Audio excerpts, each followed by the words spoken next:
Fala Fogão, tá começando mais um Radar Alvinegro, 16 de fevereiro, dia de Botafogo, que às 20h30 no Maracanã encara a equipe do Vasco. Um Vasco que está pressionado e recheado de problemas. Enquanto pelo lado do Botafogo tudo indica que Lucas Fernandes vai aparecer pelo menos entre os relacionados, o que claro é uma grande notícia sem a menor sombra de dúvida.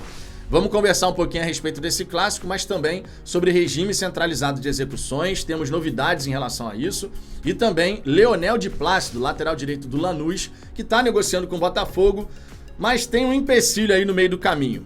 Antes de mais nada, fica aquele pedido especial para você deixar o seu like, isso ajuda na distribuição do conteúdo, mais torcedores botafoguenses passam a conhecer o Fala Fogão e com isso você nos ajuda a crescer.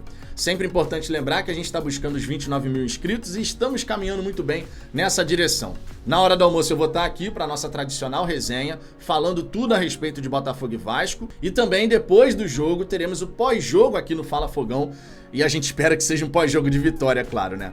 Vamos em frente, Fogão. Em primeiro lugar, eu quero destacar aqui o regime centralizado de execuções, a lei da SAF, que vem dando muita dor de cabeça para o Botafogo.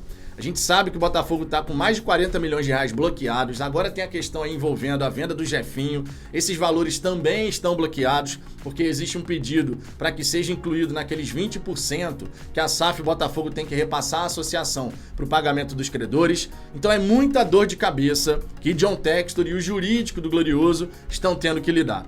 E agora tem mais um empecilho aí, mais uma barreira surgindo.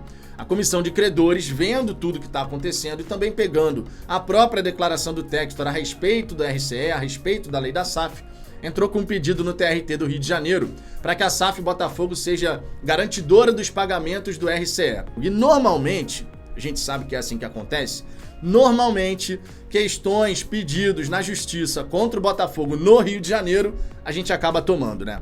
E aí quando vai para outras instâncias, o Botafogo acaba conseguindo um bom resultado. É coincidência? Não me parece, né? Porque é uma coisa assim que toda hora acontece.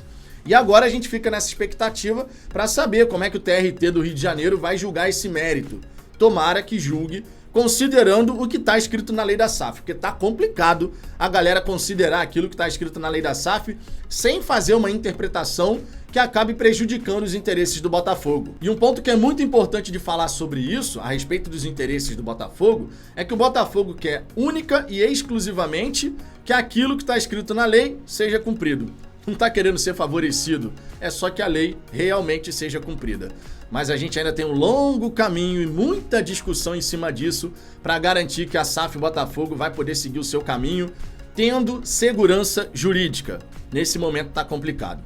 Um outro ponto que eu quero destacar aqui é a respeito de Leonel de Plácido. Falei ontem aqui a respeito do jogador, trouxe as características, aquilo que já foi falado sobre ele na imprensa argentina, mas agora tem um outro ponto aí que é importante destacar. E eu trouxe essa informação aqui ontem, né? Falando justamente que lá no futebol argentino a janela de transferência já está encerrada, se encerrou no dia 9 de fevereiro, e segundo o presidente do Lanús, eles estão aí tentando com a AFA uma exceção, ou seja, eu libero de Plácido para o Botafogo, mas aí a AFA tem que liberar que eu consiga fazer a reposição. Dificilmente isso vai acontecer, né? A menos que no futebol argentino essa questão de janela de transferência seja só para inglês ver, né?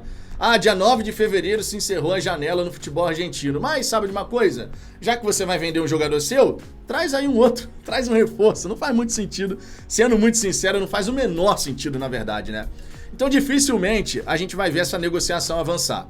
O Botafogo está tentando aí o empréstimo com opção de compra, segundo informações que vem lá da imprensa argentina. Muito importante destacar esse elemento aqui. O Botafogo não falou um ai a respeito do de Plácido. Um ai, não falou nada. Mas lá na imprensa argentina e o próprio presidente do Lanús confirmaram essa negociação. Mas com essa trava da janela de transferência, o Lanús tentando com a AFA a liberação para contratar fora do período de janela de transferência, acredito que o Botafogo vai ter que se mexer para buscar um outro lateral direito. Enquanto isso, a gente acredita e aposta no crescimento do Rafael, que nessas partidas que fez mais recentemente mostrou certo progresso. E acredito que esse progresso vai continuar acontecendo, porque à medida que ele for ganhando confiança, for vendo que fisicamente ele tá bem, ele vai controlando mais as emoções, essa questão da afobação, e o futebol do Rafael vai aparecendo. Ninguém esquece como se joga futebol, mas você tem que ter a confiança para executar o seu melhor futebol. E a gente espera que isso possa acontecer com o Rafael.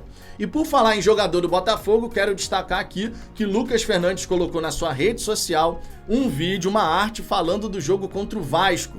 E ele aparece nessa arte, ou seja, dá pra gente imaginar que o meio-campista vai estar entre os relacionados, pelo menos entre os relacionados. Do lado do Vasco, enquanto a gente tem essa boa notícia, do lado do Vasco, muitos problemas. São 7 desfalques aí, o time do Vasco vai todo modificado para essa partida. Vai ter ali na frente o Peck na direita, o Alex Teixeira na esquerda e o Pedro Raul no comando de ataque. Esses são titulares. Mais para trás, aqui para trás, meio campo, zaga, gol, meu irmão, é muito problema no Vasco. Então o Botafogo, naturalmente, por já ter um time mais organizado e por estar vivendo um ótimo momento no Campeonato Carioca, é favorito. A gente não pode deixar de falar isso aqui. Ah, Vitor, mas clássico é clássico, não tem favorito. Falácia. Quando você tem um time que está no momento melhor do que o outro, esse time é favorito. Significa dizer que vai ganhar? Não, justamente porque o clássico, ele tende a equilibrar as forças, mesmo com tantos problemas. Mas não dá pra gente deixar de falar aqui que o Botafogo, nesse contexto que a gente tem, um time que já tá mais organizado, um time que tá vivendo um ótimo momento no campeonato, o oposto do Vasco, que tá fora do G4 e corre sério risco de não avançar pra semifinal do Campeonato Estadual. Quando a gente olha o contexto, sim, o Botafogo é favorito. Agora, pra você exercer esse favoritismo, você tem que jogar futebol. A gente ainda não sabe quais são os jogadores relacionados, pelo menos no momento que eu gravo esse vídeo. Essa informação ainda não saiu, mas dá pra imaginar que o Castro, considerando que é um clássico, vai colocar o que tem de melhor. O Marlon Freitas tem chance de jogar, porque o Patrick de Paula tá suspenso, né? Sempre importante destacar isso aqui. O Segovia também não vai poder jogar, não vai ser relacionado por conta de regulamento, assim como alguns jogadores do Vasco. Mas naturalmente a gente pode pensar aqui, considerando o time principal do Botafogo, que a gente vai a campo com a seguinte equipe: PR, Rafael, Adrielson, Cuesta, Marçal. No meio de campo, Tietê, Marlon Freitas e Gabriel Pires. Na direita, Piazon. Na esquerda, Vitor Sá. E no comando de ataque, Tiquinho Soares. Dá pra gente imaginar que essa seja a escalação do Botafogo para esse confronto. Claro que o Castro pode ter uma surpresinha aqui e outra ali, mas se ele quiser ir com força máxima, imagino, esse é o 11 inicial. Que sem sombra de dúvida é um bom 11 inicial, né? Vamos combinar. Enfim, tá confiante para a vitória do Botafogo nessa partida? Eu estou confiante, acredito que a gente vai sair vitorioso e digo mais: se o Botafogo forçar o jogo, tem condições da gente buscar de repente um placar mais elástico. Seria sensacional, né? São 4 vitórias seguidas do Botafogo pra cima do Vasco, sem nenhum gol sofrido. E com aquela goleada em São Januário por 4-0, que todo mundo vai lembrar, com toda certeza. Enfim, é isso que eu queria trazer de informação aqui pra você. Logo mais tem Vasco e Botafogo, a gente espera que seja uma grande partida.